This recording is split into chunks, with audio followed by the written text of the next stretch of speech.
Bonjour chers élèves de seconde, donc ce sera la dernière vidéo avant les vacances. J'aurais aimé la sortir la semaine dernière mais j'ai pas eu le temps. J'avais pas mal de travail et donc des choses à finir. Forcément il y a un des groupes, le groupe que j'ai vu de la semaine dernière, vous aurez en charge de noter donc les cours pour le grand 3A et le grand 3B. Et pour le reste des élèves, y compris d'ailleurs ceux qui font peut-être pas leur travail cette semaine. Ce sera donc à noter pendant les vacances, cette partie-là. Donc ce sera le travail que je vous demanderai de faire pendant les vacances. Ça va, c'est léger, hein, c'est pas non plus le bout du monde. Donc cette partie B, ça va être vers une transition environnementale. Donc la transition environnementale, qu'est-ce que c'est? Donc, tout à l'heure, dans le cours de la dernière fois, on avait dit qu'il y a un problème par rapport à l'utilisation des ressources. C'est qu'effectivement, on utilise beaucoup trop de ressources et que ça pose pas mal de problèmes. Qu'effectivement, on utilise trop de ressources par rapport aux possibilités de la planète, quoi. Il y a du gaspillage et du moins qui est très inégal.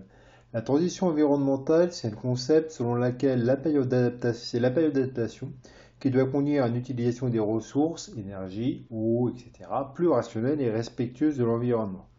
Alors dans le détail, ce qu'il faut bien concevoir, c'est qu'à l'heure actuelle, l'humanité vit au-dessus de ses moyens en termes de ressources. Donc il y a pas mal d'études environnementales qui peuvent être contestables, hein. La façon de calculer peut être remise en question. Ça, c'est pas un problème. On consomme beaucoup de ressources, mais évidemment, là, le chiffre que je vais vous donner, la date que je vais vous donner, elle n'est pas forcément à prendre au pied de la lettre, hein. Il y a des scientifiques qui ne sont pas d'accord, mais il est assez évocateur. Donc effectivement, il y a des études environnementales qui chaque année calculent ce qu'on appelle le jour du dépassement. Le jour du dépassement, ça correspond au moment où l'humanité est censée avoir consommé plus de ressources que ce qu'elle devrait en fait finalement, que la capacité de la Terre à la renouveler finalement en un an. Donc l'idée c'est que par exemple là pour l'année 2020, c'est que à partir du 22 août, finalement on avait consommé entre le 1er janvier et le 22 août finalement tout ce que la Terre finalement pouvait créer finalement pendant cet espace-là, que ce soit en termes d'espèces animales pour la nourriture, comme la pêche, ou d'espèces végétales aussi toujours pour la nourriture ou pour la construction, d'énergie, etc., etc. Donc effectivement, en 2020, c'était le 22 août. Bon, alors la crise du Covid, il a retardé de presque un mois, ce qui était la première fois depuis des années. D'habitude, finalement, ça ne faisait que s'avancer dans le temps, hein. C'est vrai que c'était en septembre, par exemple, vers l'an 2000. Maintenant, on est effectivement, la dernière fois, en 2019, on était plutôt fin juillet. Là, c'est le 22 août, c'est largement la crise du Covid. Et c'est là aussi qu'on peut peut-être remettre en question le calcul. Puisqu'effectivement, ça montre bien que c'est une image, c'est pas forcément à pied de la lettre, n'empêche qu'il arrivait pas mal de choses. La semaine dernière, on a fêté le 5e anniversaire des accords de Paris sur le climat. Et effectivement, ces accords de Paris sur le climat, ils ont été extrêmement importants. Évidemment, leur héritage aujourd'hui semble limité, hein. Mais par contre, ce qui révèle quand même, c'est que la majorité des acteurs, que ce soit les États, nous, les habitants, les citoyens, et les associations, on est de plus en plus conscient du réchauffement climatique, de ses effets, et du problème des ressources. La plupart des gens, surtout en Europe, et même finalement de plus en plus en Asie ou aux États-Unis, etc., ils sont assez conscients du fait que la Terre, elle est quand même, elle a une capacité donc de nous procurer beaucoup de choses, mais une capacité qui n'est pas infinie, quoi. Ce qui est un concept effectivement c'est un concept qui avant était partagé que par quelques personnes. Maintenant, il est de plus en plus. Donc effectivement, c'est déjà positif que la majorité des gens soient conscients de ce fait. Donc les accords de Paris, c'est prévoyait effectivement donc de limiter le réchauffement climatique à 1,5 degré. Et donc ça s'engageait effectivement à des objectifs de financement pour aider les pays pour l'accompagner, des objectifs d'émissions, finalement en développant de plus en plus les voitures électriques, finalement l'usage raisonnable du gaz carbonique, le développement des énergies renouvelables, du recyclage de l'eau, etc., etc. Là, ce qu'on constate par contre au bout de 5 ans, c'est que la mise en œuvre qui est difficile, car elle exige justement des choix difficiles. On est obligé effectivement de se poser la question, donc c'est quoi notre priorité? Est-ce qu'on veut vraiment dépenser plus pour créer de l'énergie renouvelable? Est-ce qu'on ne veut pas se contenter un peu de la facilité, etc., etc. Sachant qu'après, il y a beaucoup de gens qui pensent que si jamais on le fait pas maintenant, ce sera pire plus tard. Par contre, donc, les points positifs, c'est qu'effectivement, il y a déjà des initiatives qui ont été prises, notamment dans les pays développés. La majorité de l'eau est recyclée. Partout, la part des énergies renouvelables est moins polluante, elle augmente, hein. En sachant qu'après, il y a des questions qui se posent, par exemple, sur certains panneaux solaires, panneaux photovoltaïques, dont la conception en elle-même serait polluante. Après, on n'aura jamais, je pense, une solution complète de consensus total, hein. C'est qu'effectivement, si jamais on veut si jamais on veut continuer à avoir des besoins énergétiques, il faudra forcément investir.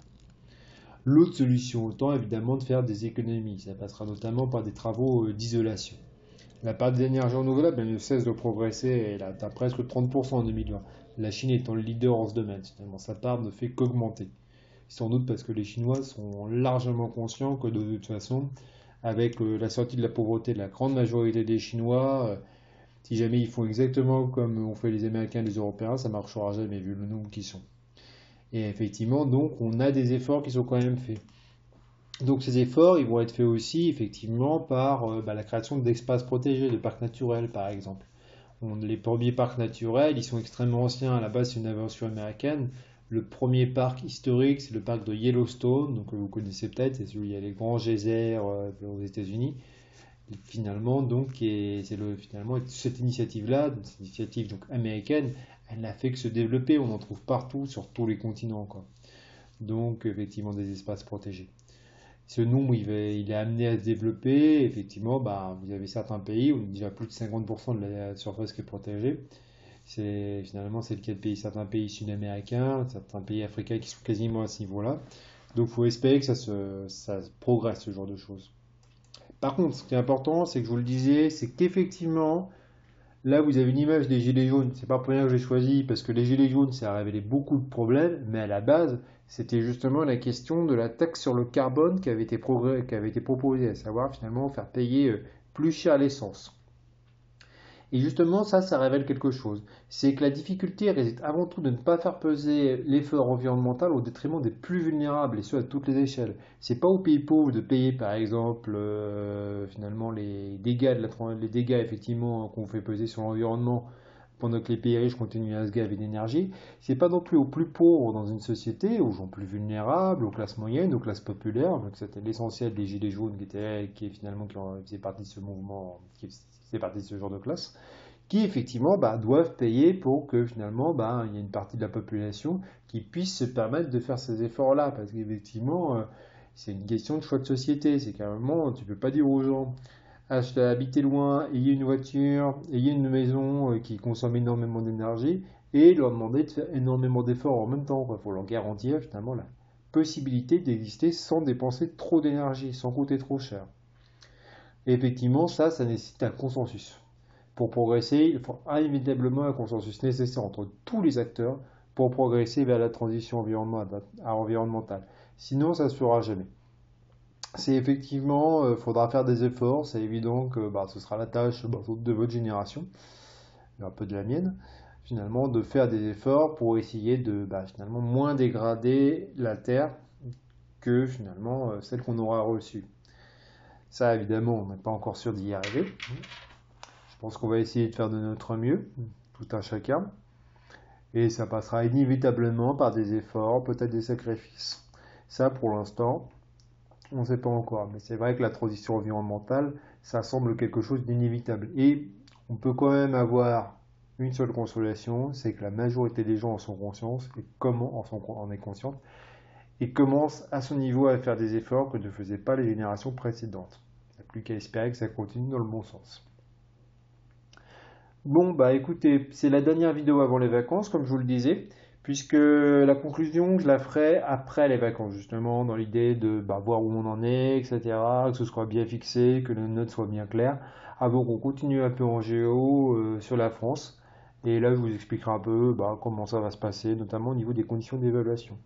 Je vous remercie de m'avoir écouté, je vous souhaite à tous de très bonnes vacances et de très belles fêtes, autant que faire se peut au vu de la situation. Merci.